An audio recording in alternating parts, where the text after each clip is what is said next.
Ada belum kemarin dibahas? Belum ya? Belum. Belum ya? Oke. Nah, jadi nanti kita akan membahas ini ya. Kita harus banyak diskusi kalau kuliah yang seperti ini ya. Oke. Kemudian nanti pertemuan-pertemuan mendatang kita akan bahas tentang perselisihan.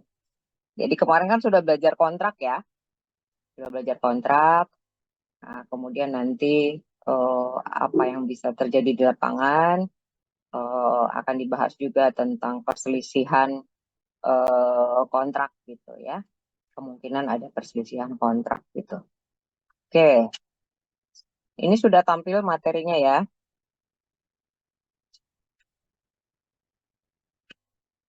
Oke, ini tentang komunikasi engineering ya. Saya belum upload karena ini apa? Saya khawatir Bu Heni udah ngasih ini gitu. Oke, eh, kita sebagai engineer ya, bukan sebagai engineer saja. Anda sebagai mahasiswa ya, kehidupan sehari-hari tentu pasti ada yang namanya komunikasi ya. Nah, mungkin sekarang komunikasi itu agak terganggu ya selama masa gadget merajalela ini agak kurang tersampaikan kadang-kadang komunikasi ini ya. Antara teman juga kadang-kadang tidak sampai komunikasinya gitu ya. Sehingga komunikasi ini sangat berpengaruh terhadap loh, hilang hilang nggak ini?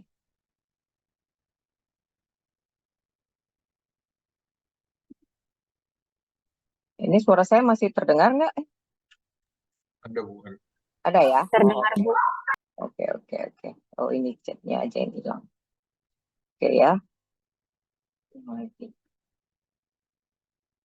Nah, jadi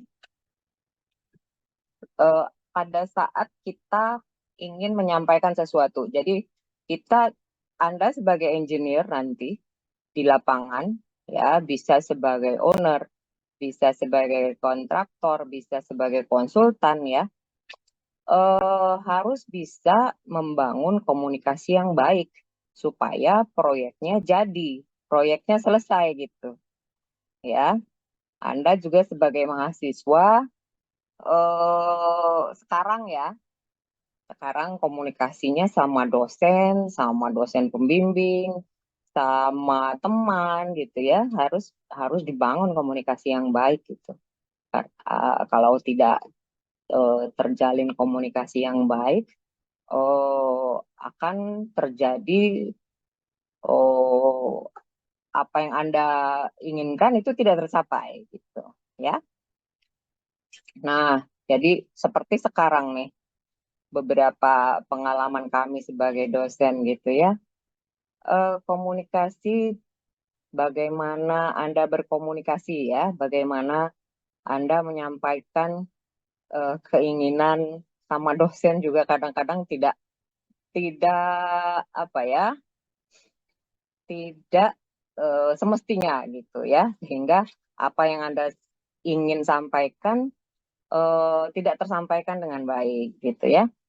Jadi misal nih, Bu, saya mau asistensi. Eh, Maksudnya begitu, Anda harusnya menanyakan gitu ya. Besok Ibu ada waktu nggak? Saya mau asistensi gitu. Nah, kalau contoh komunikasi yang baik atau contoh bagaimana Anda menyampaikan keinginan Anda yang baik adalah kalau Ibu punya waktu, bisa nggak besok jam sekian dari jam berapa sampai jam berapa Ibu bisa gitu. Karena kita yang mau gitu ya, kita yang berasan kalau kata bahasa Palembang gitu ya, kita yang mau menemui dosen gitu ya. Jadi jangan kita maunya dosen ngikuti keinginan kita gitu. kalau begitu ya orang jadi tersinggung gitu ya. Jadi nggak boleh seperti itu. Nah, jadi harus tahu bagaimana komunikasi yang baik supaya orang bisa mengerti apa yang kita inginkan.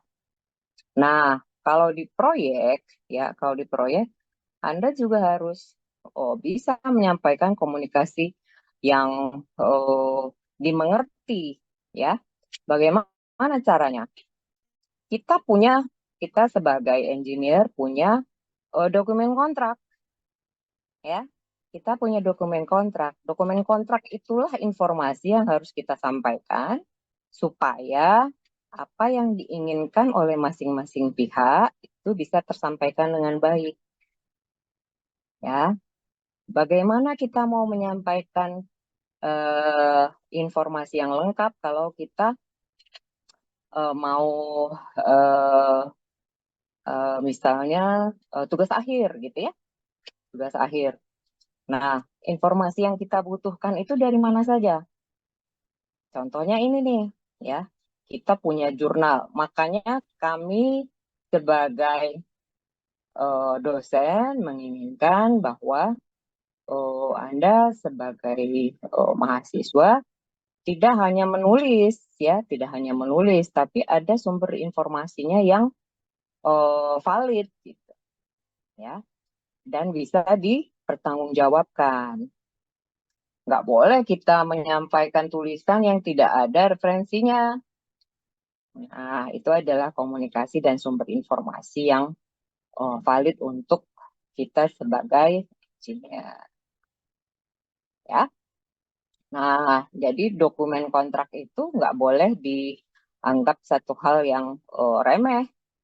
Ya, itu satu hal yang penting yang harus bisa kita pertanggungjawabkan dan harus bisa dibaca oleh eh, semua yang membacanya nanti.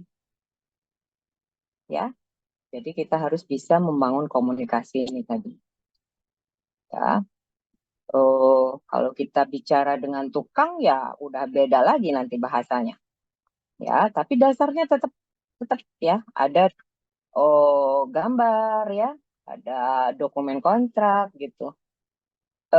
Isi dokumen kontrak udah diajarin belum sama Pak Halawi?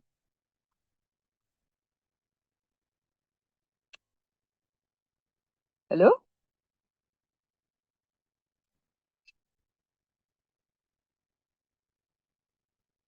Ini mana mahasiswanya?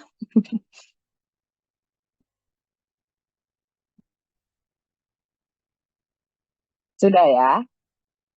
Oke. Kira-kira apa tuh isi dokumen kontrak? Ini nggak usah.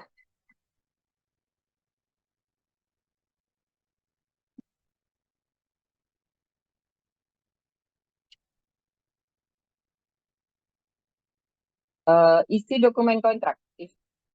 Isi dokumen kontrak. Dokumen kontrak itu apa saja? Bagian-bagian dokumen kontrak.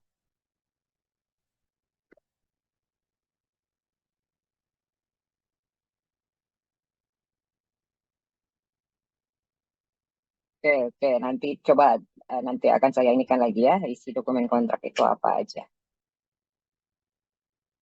Oke. Nah, ini jadi kita punya informasi itu database-nya apa saja ya. Jadi sumbernya ini ya. Sumbernya ini nih ya. Sumber yang kita bisa. Ini bisa dari mana saja ya, bisa dari mana saja, tapi diusahakan adalah sumber yang bisa dipercaya. Ya, jadi kalau kita ada jurnal ya jurnalnya yang benar-benar jurnal terindeks gitu ya, terindeks sehingga apa yang dipublish itu memang bisa dipertanggungjawabkan ya. Ini nanti saya upload di e-learning ya. Oke, sumber-sumber web juga udah banyak sekali ya. Oke. Nah, kemudian yang namanya engineer ya, kita dituntut juga untuk bisa menjadi sebagai penulis gitu ya. Bukan menulis menulis cerpen itu, bukan dituntut seperti itu. Tetapi menulis agar informasi yang kita ingin sampaikan itu bisa tersampaikan dengan baik ya.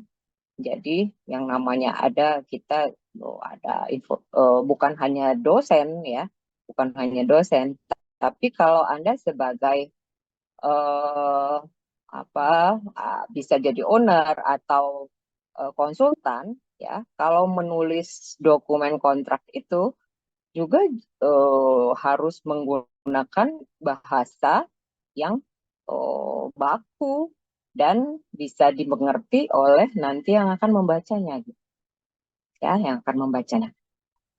Nah, jadi menulis itu juga bukan bukan satu kemampuan yang tidak bisa dipelajari. Ini bisa dipelajari. Jadi jangan jangan bilang kami ini orang teknik nggak bisa nulis gitu ya, hanya bisa gambar gitu atau bisa komputer gitu, enggak. Jadi kita harus bisa menyampaikan ya, menyampaikan informasi ini tadi, menjelaskan informasi. Makanya kalau di tugas akhir juga kami kan menuntut Anda menulis apa yang di hasil tabel gitu ya. Anda menghasilkan perhitungan, ada tabel gitu ya. Nah, Anda juga dituntut untuk menjelaskan ini tabel ini artinya apa, analisisnya apa. Nah, gitu ya. Jadi untuk menulis itu ya, jadi artinya ini adalah pola komunikasi supaya orang bisa mengerti apa yang kita harapkan, apa yang menjadi tujuan dari ini tadi, ya. Nah, sekarang kan satu ya, mungkin sudah ada yang mulai mulai tugas akhir ya. Berapa orang yang sudah mulai ini? Coba siapa nih yang ibu ini dulu ya, stop dulu ya. Siapa yang sudah mulai tugas akhir? Sudah mulai cari-cari proposal atau kerja praktek?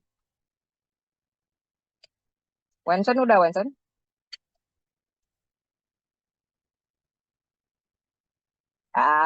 Ya. Satu. Berapa banyak yang sudah baca pedoman penulisan?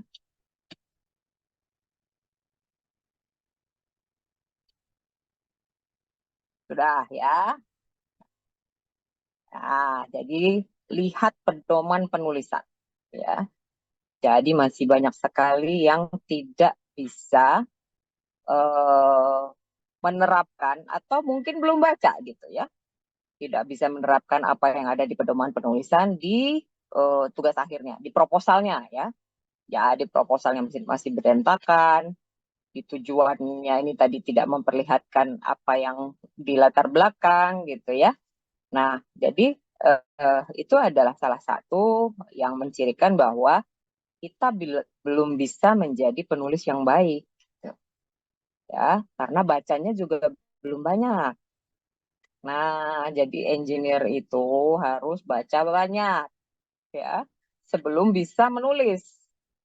Jadi nggak boleh kita hanya berdasarkan satu buku itu aja kita nulis tugas akhir atau kerja praktek gitu ya. Kerja prakteknya cuma bekal referensi satu satu atau dua buku. Nggak boleh, harus banyak baca ya. Jadi minimal di pedoman penulisan itu Anda sudah paham dulu ya. Bahkan yang lebih fatal lagi adalah apa coba? Anda sebagai mahasiswa, huruf besar, huruf kecil aja masih salah. Banyak sekali yang salah. Banyak sekali yang salah ya. Jadi nggak tahu nih mahasiswanya ada nggak di sini ya. Sudah saya tandain ya. Sudah saya tandain. Masih nggak sadar juga mana yang salah gitu. Huruf besar, huruf kecil loh ini. Ayo, jadi itu bahasa Indonesianya kok bisa lulus dulu SMA ya.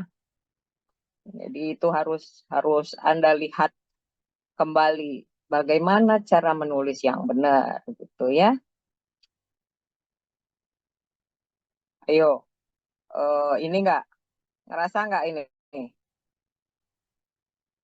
Kira-kira kalau yang meriksa Bu Mona, nah kacau kata kalian ya, banyak salahnya gitu.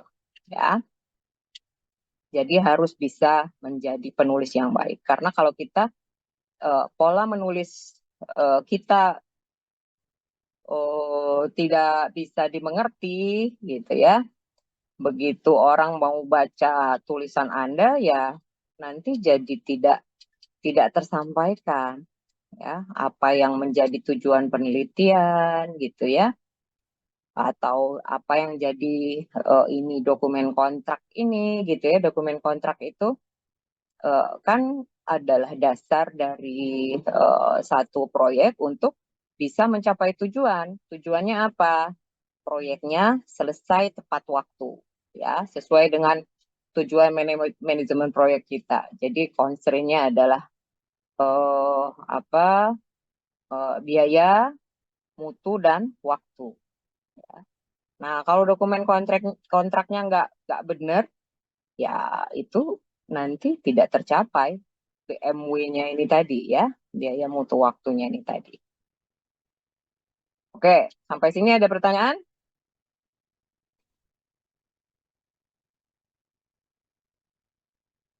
Belum ada. Oke, saya masuk ke materi kita tadi lagi ya.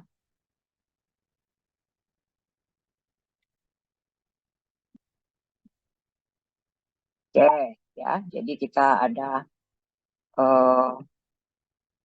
ini udah tampil ya? Sudah tampil belum ini? Sudah ya? Sudah, Bu. Oke, ya.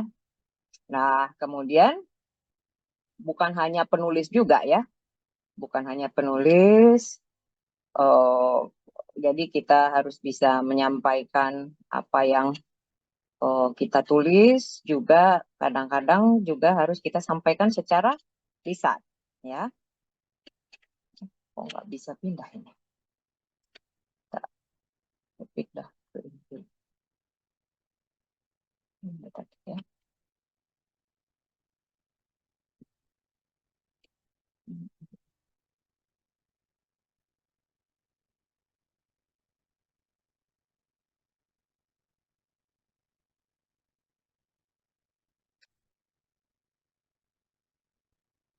Oke, ya. Nah, jadi, nah kemudian juga di proyek juga nanti akan ada yang namanya catatan dan laporan ya, log dan catatan dan yang bisa digunakan sebagai komunikasi di dalam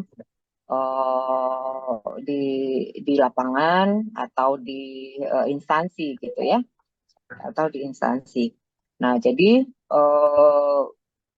laporan yang ada di proyek itu ada laporan harian gitu ya, ada eh, apa laporan mingguan, bulanan dan sebagainya yang dipergunakan untuk komunikasi antar pihak ya. Nah, catatan ini juga nanti akan berguna. Catatan ini juga akan berguna di dalam pertemuan-pertemuan dan kemungkinan satu ya, misalnya terjadi klaim ya, klaim itu tuntutan ya, klaim itu tuntutan. Jadi misalnya dia mengklaim kontraktor mengklaim eh, dia kekurangan waktu, mereka kekurangan waktu untuk mengerjakan pekerjaan karena apa? Karena ada cuaca yang ekstrim misalnya gitu ya. Nah, catatan ini sangat berguna ya. Catatan ini akan berguna eh, dari misalnya cuaca ini tadi ya, dokumentasi lainnya apa? Foto misalnya ya. notulen-notulen dari pertemuan-pertemuan. Nah, itu sangat berguna untuk mengajukan klaim. Ya, jadi klaim itu tidak bisa ter ter apa tidak bisa di backup kalau tidak ada ini tadi bukti-buktinya. Nah, jadi laporan-laporan ini tadi. Kemudian notulen ya, notulen. Jadi setiap rapat itu ada ininya, ada catatannya ya, ada catatannya bahwa apa yang dibahas, siapa saja yang hadir gitu ya. Kemudian satu lagi status dari pembahasan tadi ya, jadi pembahasan tadi. Jadi misalnya, jadi di dalam rapat di proyek itu ya, rapat di dalam proyek itu selalu kita kemukakan hal-hal yang satu, misalnya ada kejadian rutin ya, kejadian rutin. Kemudian apa kendala-kendala yang ada di lapangan? Ya, kendala di lapangan itu apa saja? Ya, jadi biasanya pertemuan rutin kalau kontraktor biasanya mingguan ya, mingguan. Nah, kemudian dalam satu pertemuan itu nanti akan dibahas kendala ini tadi. Nah, minggu depan ya dibahas lagi apakah kendala tadi terselesaikan dengan baik atau tidak. Nah, jadi di situ ada statusnya nanti ya, yang kendala yang kemarin dibahas di dalam pertemuan sebelumnya apakah sudah diselesaikan dengan baik atau tidak atau masih berlanjut ya. Jadi harus ada status ini tadi. Jadi kita harus bisa jangan jangan masalah itu tidak selesai ya, tidak nggak jelas gitu ya, digantung gitu, nggak boleh seperti itu. Jadi tetap ada. eh Begitu juga dengan kalau di proyek ya, ada hasil hasil pengujian ya. Nah, itu juga harus didokumentasikan dengan baik. Jadi ada catatannya.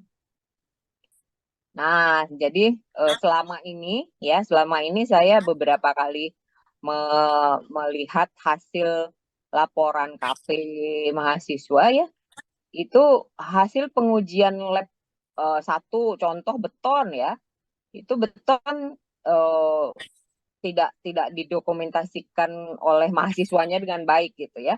Jadi tidak nggak tahu gitu ya. Ini saya mau tanya dulu. Kalau di lapangan, ya minimal dibutuhkan apa untuk pengujian beton? Ayo, Uji selam, Bu.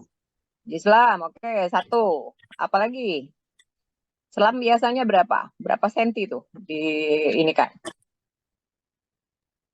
12, Bu. Apa? 12 bisa.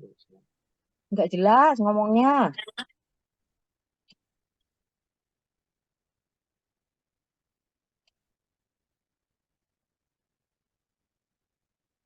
Nggak jelas. Siapa ini yang ngomong? Ini saya stop dulu deh biar jelas siapa nih. Ayo, selain selam, apalagi? Uji kuat tekan, Bu.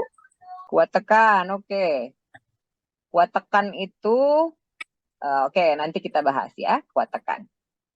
Kalau kita ada berapa sampel? Ada berapa sampel kalau kuat tekan? 3. 3 itu apa?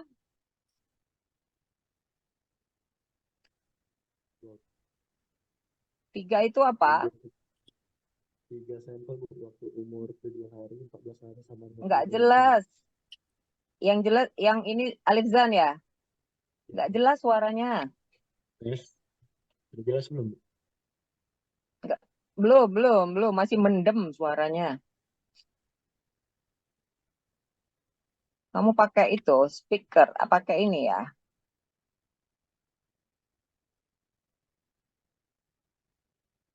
Lintang, ada lintang di sini. Lintang, mana lintang?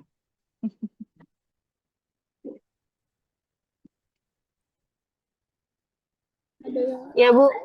Bintang, berapa sampel itu beton kalau KP untuk kuat tekan? Mau KP kemarin ada nggak?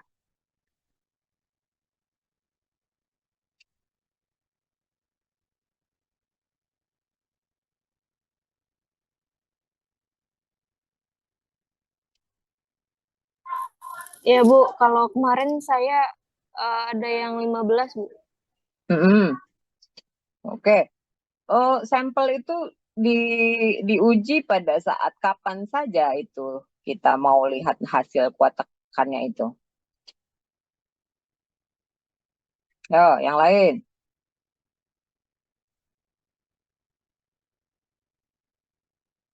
Ada nggak? Udah jelas belum ya, Bu ya? Ya, udah agak mendingan lah. Kalau untuk waktunya, kalau KTB biasanya Bu 7, 14 sama Hmm. 28. Bu. Oke. Jadi pada saat itu minimal ya, minimal itu. Jadi kita kita melihat apa developmentnya jadi kelihatan nih ya, nilai kuat tekannya itu bagaimana gitu ya.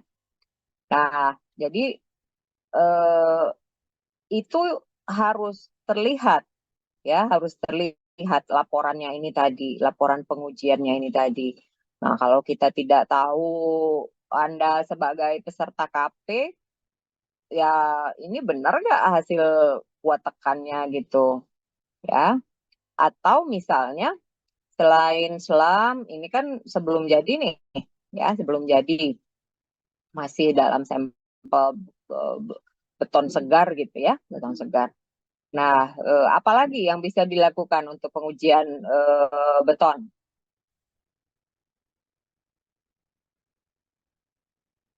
Apa yang Anda sudah ketahui nih selama ini?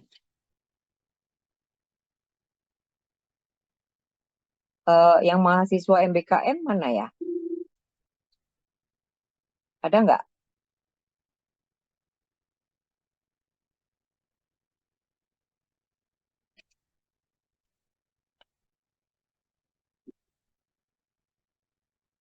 Nggak ada.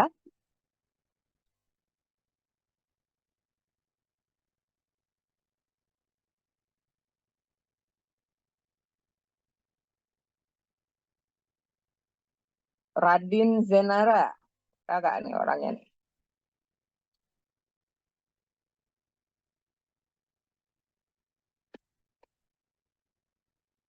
Ada nggak?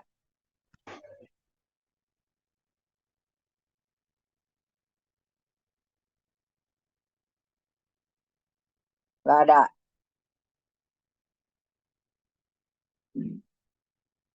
Kalau beton yang udah jadi, apa tuh yang kita tes tuh biasanya? Betonnya udah ngeras nih.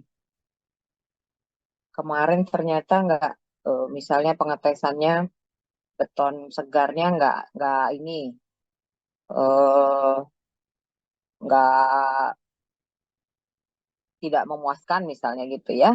Nah, tapi beton mungkin mungkin tidak memuaskan. Oh, tapi kemarin nggak sempat ngambil sampel nih. Nah, kalau betonnya udah jadi kita ngapain nih ngetes betonnya nih? Jangan dibor itu untuk kalau jalan sih boleh dibor.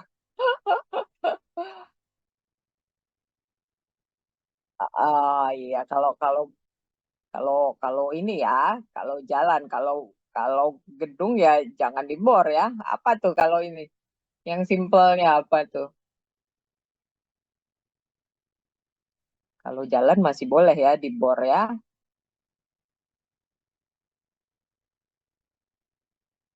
Oke, yang lain. Ini yang jawab ini aja. Ayo,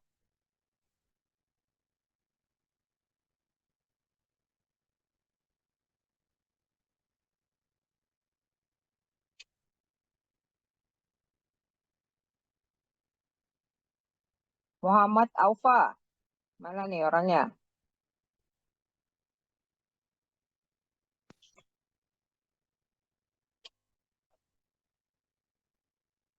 Gak ada.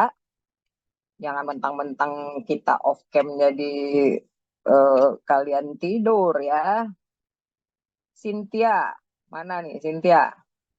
Ini saya For random. grill bukan, Bu? Kenapa? For grill. Kordel yang itu tadi ya. Kalau ya boleh. Selagi dia tidak pada ininya ya, tidak pada struktur yang membahayakan boleh di kordel ya. Selain itu apa nih yang tidak merusak lah. Kalau kordel kan merusak ya. Ada destruktif dan ada non destruktif tes ya.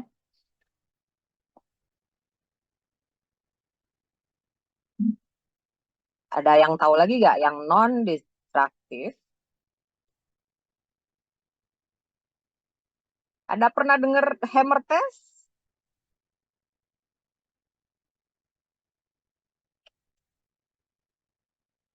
Halo? Pernah, Ada Bu. yang pernah? Ah, jadi kita bisa gunakan hammer test ya kalau betonnya sudah jadi. Ya, jadi itu bisa sebagai dasar pengetesan beton kita ya. Oke, saya share lagi ya. Oke, nah jadi dokumen. Jadi Anda sebagai insinyur ya, kelemahan kita sebagai insinyur itu ya, itu tadi ya, dokumentasi kita itu kadang tidak baik gitu. Nah, jadi mulai sekarang ya, dokumentasi Anda sebagai engineer ya, itu harus dikumpulkan dengan baik ya. Karena apa? Yang seperti Ibu katakan tadi bahwa itu juga sebagai dasar nanti kalau misalnya terjadi permasalahan ya, terjadi permasalahan di masa mendatang itu dokumen kita cukup ya. Nah, kadang-kadang kita juga begini, dokumen kontrak itu tidak kita baca juga dengan baik ya. Hanya tanda tangan saja ya. Kapan dokumen kontrak dibaca? Kalau ada masalah. Nah, ini yang sering terjadi seperti itu ya. Nah, jadi kita harus bisa mendokumentasikan, membaca dengan baik ya, supaya apa? Supaya kita tahu hak dan kewajiban kita sebagai engineer. Ya, hak dan kewajiban kita sebagai engineer. Oh, jadi pada masa mendatang kita tahu, kita bisa tahu kita harus bersikap seperti apa, ya, tanggung jawab kita seperti apa, sehingga pada saat itu ya kita sudah bisa mencegah ini tidak terjadi permasalahan di kemudian hari. Nah, dasarnya apa? Itu tadi. Jadi kalau kita di lapangan ya itu dokumen kontrak itu tadi gitu ya. Jadi kita tahu nih, kita kalau jadi kontraktor itu harus ngapain, kita tanggung jawab kita apa, kita harus melakukan apa dan sebagainya. Ya, jadi harus tahu hak dan kewajiban. Ya. Oke, kemudian Anda juga sebagai mahasiswa harus baca yang namanya pedoman akademik gitu ya. Pedoman akademik itu adalah dasar Anda sebagai Anda punya hak apa dan Anda punya kewajiban apa sebagai mahasiswa. Ya, Anda harus menyelesaikan studi berapa lama, IPK Anda minimal berapa, itu juga adalah sebagai kontrak Anda sebagai mahasiswa gitu. Ya. Jadi Anda harus lulus itu minimal IP berapa, nilai yang ada minimal itu berapa gitu ya. D nggak boleh sekian dan sebagainya itu ada di pedoman akademik. Ya. Jadi harus kadang-kadang kami dari jurusan juga sering mahasiswa itu ada yang nggak tahu bahwa dia harus lulus dalam jangka waktu 5 tahun gitu. Ya, ada juga yang nggak tahu ngisi KRS itu bagaimana. Itu kan berarti tidak punya kesadaran membaca dengan baik gitu ya. Nah, jadi jangan sampai terjadi lah ya di masa mendatang ya. Oke, kemudian memo dan surat bisnis. Jadi ini kadang-kadang untuk masa apa ya itu harus ada tulisannya gitu ya, harus ada tulisannya tercatat gitu ya, memberikan pesan singkat ya. Jadi nggak boleh cuma modal WA saja gitu ya. Jadi harus harus terrecord dengan baik maksudnya gitu ya. Oke, nah ini adalah laporan untuk laporan ya, untuk laporan. Oh, ini juga Anda tahu lah ya, kalau mau nulis laporan gitu. Oke, kemudian komunikasi secara grafis. Tentu kita sebagai engineer ya sudah tidak ini lagi ya, sudah tidak aneh lagi kita punya gambar ya, kita punya gambar. Nah, kendala kita ini adalah kadang-kadang gambarnya apa? Tidak lengkap ya. Gambar yang kita baca ini tidak lengkap. Nah, jadi di dalam nanti Ibu ini kan lagi ada yang namanya kita punya gambar rencana ya. Jadi gambar rencana itu apa? Gambar rencana itu dari si konsultan ya, yang dibuat oleh konsultan dan disetujui oleh owner. Itu gambar rencana. Nah, nanti ini yang akan dibaca oleh kontraktor nih. Ya, akan dibaca oleh kontraktor. Nah, tetapi pada saat kontraktor mau melaksanakan pekerjaannya, tentu dia butuh gambar yang lebih detail. Setiap bagian yang dikerjakannya itu dia harus buat gambar lagi, kontraktor itu. Ya, dia harus buat gambar lagi secara detail untuk melaksanakan pekerjaannya. Nah, jadi misal dia mau ngecor hari ini gitu ya, mau ngecor hari ini. Dia harus buat gambar, mau buat tulangannya ya, buat tulangannya untuk bagian mana gitu ya. Nah, itu lebih detail dan itu tidak ada di gambar rencana. Nah, jadi gambar yang dibuat oleh si kontraktor ini namanya shop drawing. Ya, namanya shop drawing. Nah, jadi nanti shop drawing ini tadi akan disetujui oleh pengawas yang ada di lapangan atau owner. Nah, baru boleh dilaksanakan oleh kontraktor. Ya, jadi berbeda dengan gambar rencana tadi yang dibuat oleh bukan berbeda, tapi dia lebih detail. Ya, lebih detail. Bisa berbeda apabila gambar rencana ini tadi yang pertama alasannya adalah mengapa?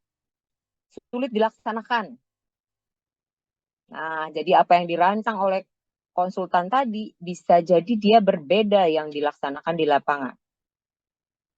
Ya, sulit dilaksanakan. Atau misalnya yang dirancang oleh si konsultan besinya 8 atau 10 gitu ya. 8 atau 10. Ternyata pada saat kita laksanakan bukan 8 atau 10 besinya ini tadi yang digunakan. Ya, bisa kalau disetujui oleh pengawas ya. Nggak boleh kontraktor itu ngerubah rancangan dari konsultan desain itu sembarangan aja nggak boleh gitu ya. Harus sepersetujuan pengawas atau owner ya, nggak boleh dia merubah dengan pertimbangan apa.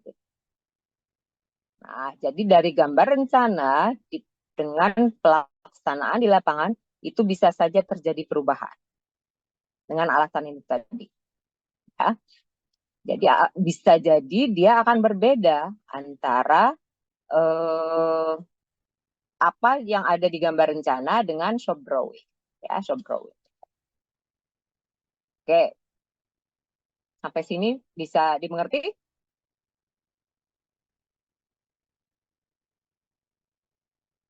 Halo, Kan, bisa dimengerti?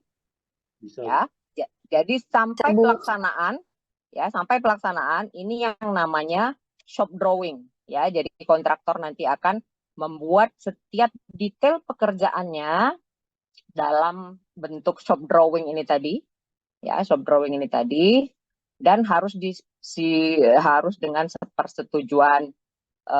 persetujuan dari pengawas, ya. Nggak boleh dia melaksanakannya kalau belum ada persetujuan, ya. Persetujuan. Oke. Nah, oke, sudah selesai semua, ya, sudah selesai semua oleh si kontraktor ini tadi. Pelaksanaan proyeknya selesai. Nanti akan ada yang namanya as-built, ya, as-built drawing. Jadi gambar yang sesuai dengan yang dibangun, yang dibuat gitu. Nah, jadi nanti as-built drawing ini tadi yang akan diterima oleh owner gambarnya, ya. Jadi bisa jadi terjadi perubahan antara gambar rencana, shop drawing, dan as-built drawing. Jadi tidak melulu sama semua gitu ya, sama semua dari awal sampai akhir. Bisa saja terjadi perubahan dengan pertimbangan-pertimbangan itu tadi. Ya, jadi misalnya itu tadi pada saat direncanakan kondisinya berbeda dengan pada saat kita melaksanakan pekerjaan ini tadi. Itu bisa-bisa saja terjadi. Oke, ya. Jadi komunikasi secara grafis ini tadi dan sama saja dengan tulisan tadi, ya. Jadi secara grafis ini intinya adalah supaya orang bisa tahu gitu, ya. Jadi jangan sampai orang nggak bisa mengerti gambar yang dibuat oleh si konsultan, oleh si kontraktor, ya, atau tidak lengkap gitu. Nah, jadi itu yang harus itu komunikasi secara grafis ini tadi, ya. Nah, oke, sekarang ini udah nggak usah lah, ya. Nah, sekarang juga komunikasi kita itu juga tentu sangat dibantu, ya, komunikasi kita itu sebagai engineer itu. Apalagi sekarang dengan bantuan internet yang sudah baik gitu, ya. Jadi orang di lapangan, kalau dulu ya kita rapat ya harus datang ke lapangan gitu, ya, harus datang ke lapangan. Kalau sekarang ya udah nggak perlu lagi, kita cukup buka Zoom. Sebelum Zoom dulu kita punya Skype gitu, ya. Jadi kita tidak terhalang lagi, tidak harus datang ke tempat, yang dilaporkan juga real time gitu, ya. Nah, jadi bisa dipertanggungjawabkan dengan baik, ya.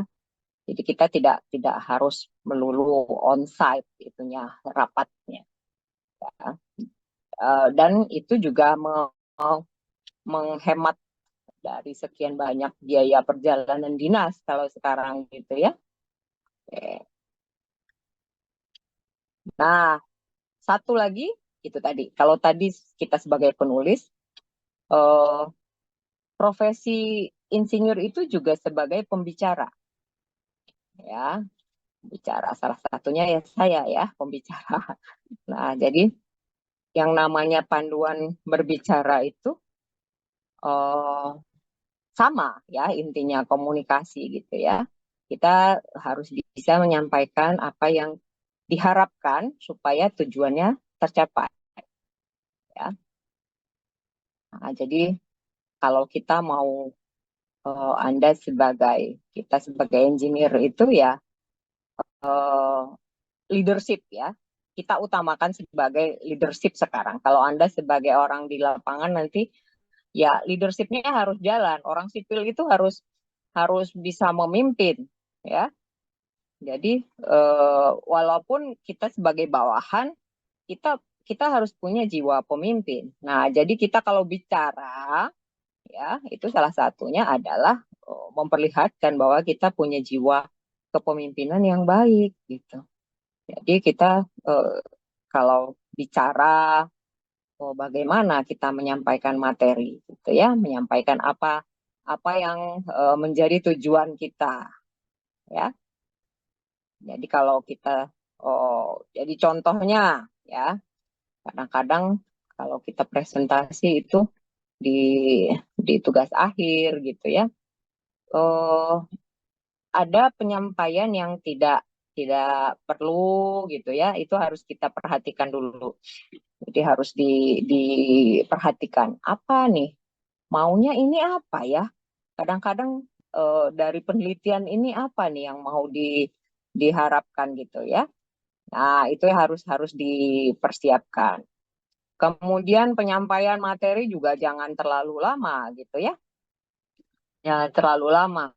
Anda diberi waktu 15 menit ya usahakan ya jangan molor terlalu lama dan bisa menyampaikan materi dalam waktu sesingkat bukan sesingkat mungkin tapi seoptimal mungkin tapi tujuannya tercapai. Nah, jadi jangan sampai kebanyakan halo-halonya gitu. Ya, kebanyakan halo-halonya sehingga apa yang mau disampaikan dari hasil penelitian nggak tersampaikan. Ya, atau mau presentasi proyek ini progresnya nggak tahu nih mau apa ini ya, ngomong apa ini Bapak ini nggak jelas nih laporannya apa, progresnya sudah sampai mana gitu ya. Nah, jadi harus harus bisa ini memperlihatkan tujuan akhirnya seperti apa ya. Dan satu lagi ya, kita bisa menerima opini ya, opini, bisa menerima kritik gitu ya. Jadi bukan berarti kita memiliki jiwa kepemimpinan yang baik itu, tapi kita tidak tidak menerima kritik dan saran gitu ya. Jadi saya sudah ini pokoknya saya ini udah bos, nggak boleh dikritik ya, nggak bisa seperti itu gitu ya. Nah, itu yang harus kita perhatikan nanti ya. Anda akan kerja di entah di dunia kerja yang mana gitu ya. Dan tidak akan kerja sendiri kita itu ya. Kita pasti punya tim, engineer itu punya tim ya. Apalagi kita bukan tim IT gitu ya. Bukan tim IT yang kita butuh butuh komunikasi, butuh kerja tim yang baik gitu ya, supaya kalau kalau satu ngerancang apa merancang sebelah sini beda, yang ini beda gitu ya. Itu akan buat si ininya jadi oh, nggak jadi gitu ya. Rancangan proyek kita jadi nggak beres gitu. Karena apa? Karena satu merancangnya terpisah-pisah gitu ya. Oke, ini nggak usah lah ya. Oke, sampai sini ada pertanyaan. Nanti ini saya upload ya.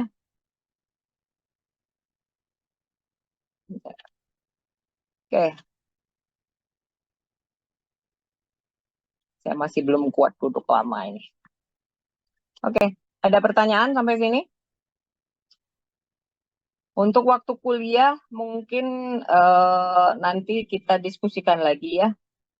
Kalau minggu depan masih jam sekarang atau bagaimana?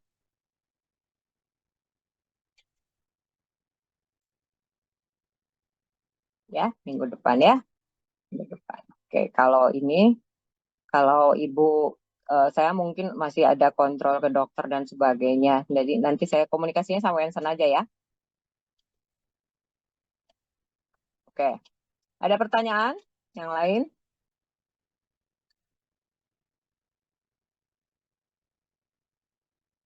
Oke. Nah, nanti minggu depan kita akan bahas tentang litigasi ya, litigasi eh, dan mungkin kalau kalau masih sempat waktunya tentang perselisihan kontrak ya.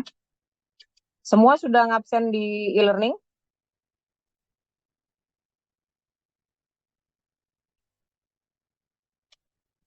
Saya nanti ngeceknya di e-learning ya. Sudah absen.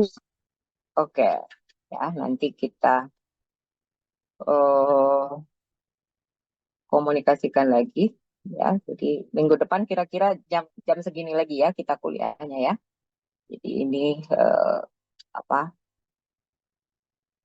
Tapi kok cuma 54 ya yang ikut ya, 53 berarti yang ikut. Katanya udah 100 pesertanya. Oke lah ya. Kalau tidak ada pertanyaan, Ibu kira cukup dulu untuk hari ini ya. Nanti kita lanjutkan minggu depan ya. Eh, Terima kasih ya. Assalamualaikum warahmatullahi wabarakatuh. Waalaikumsalam warahmatullahi wabarakatuh. Terima kasih, Bu.